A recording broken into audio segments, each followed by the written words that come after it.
So I've took a sandpaper file to pieces, and that's just like, and inside it doesn't quite touch, so that the screws can go through without distorting the paper. You bend it over like that, and then you slide it on like that, hold it like that, screw them in, and then that holds together quite comfortably. Now then you can use that side, and that side, and when that's all used up, if you take that off, you can actually use that side as well, but you've only got half the thickness of the sandpaper file, because that's, so you've got to be a little bit careful when you use it without that, because if your fingers project beyond the face and you're sharpening that knife, let's do it that way around, it'd be better for you. If you're sharpening that knife with the sandpaper file and your fingers, there's a danger that you will slice your fingers. So you just got to keep them a little bit below the surface, and then you've got some safety. If you're using the edge, or if you got if it's joined together, then you're quite safe. So you can go like that. Now then, I find that if you're doing that, then you don't get up tight like this.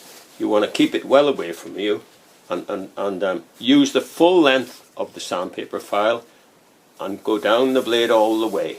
Don't ever come back anywhere. You go down the blade all the way. So now as you're going down the blade, you're moving forward like that. And because this is a stainless steel knife, they're nice because they're thin and you can use them for a number of purposes. And because it's a stainless, it's only a kitchen knife. Because it's a stainless steel knife, stainless steel throws a burr very readily. And once you get a burr, it's hard to get rid of. Sometimes it's nice to have a burr if you're sharpening a sickle, but for knives you don't need a burr. So what you need to do to make sure you don't get a burr is when you're using the coarser files, I've numbered them up from about 200 to about 4,000 grit. Now then, when you come up to the finer ones, then you want to reduce the number of strokes when I've rechanged. So before I was doing about 5 or 6 strokes, and coming and doing them like that.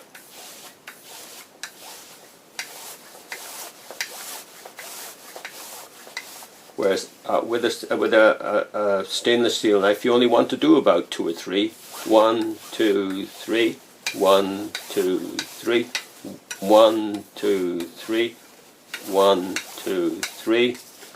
1, 2, 3. 1, 2, 3. Because otherwise, if you go say about 10 or 15 strokes, you'll introduce a burr, which would be awful difficult to get rid of. And the other thing is that you must try and avoid not snagging the sandpaper on the blade, because otherwise you damage the blade quite readily. So you take all your sharpness off. So you make sure you go across there and you don't come back at any point.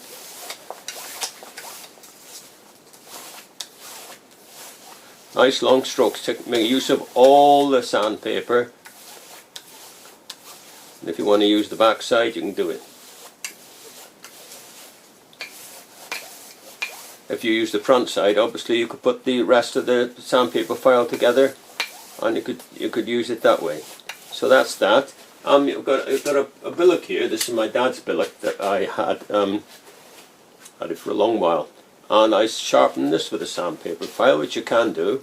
I mean, you can go like that. Ooh, look at that! I cut it back. That's dangerous. So just after telling you, I've gone done the wrong thing.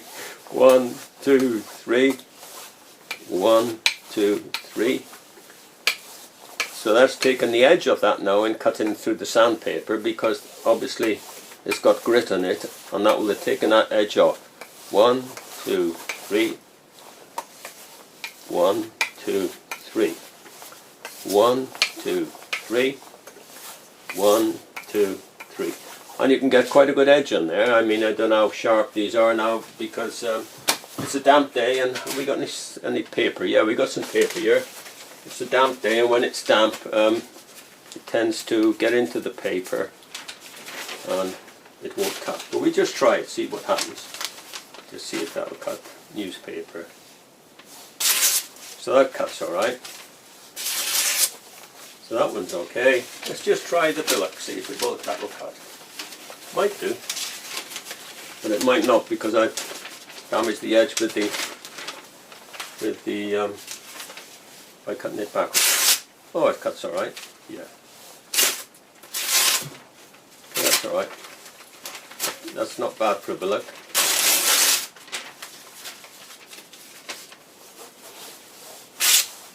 So there we are. So that's the way to sharpen with using the sandpaper files. That's the reason for that. Right, I hope that's been informative to you. That's it. What I'll do now is put them by, and then I'll put a thin coat of oil on there, because the edge will oxidize. It's that thin that will oxidize, and when you go back in 6 months' time, when I'll probably use this next spring, or it will be oxidize the edge. So that's what you want to do before you put them away. And finally, the thing is, because they're very sharp, make yourself a little bit of a case so that when you put it by, you don't cut yourself. And when you put the billock by, get yourself a pair of old jeans, put it in and wrap it up, because you don't want to reach into a cupboard and find that you've got that billock lurking there waiting for you to cut yourself with. Okay, that'll do. Thank you. Bye bye.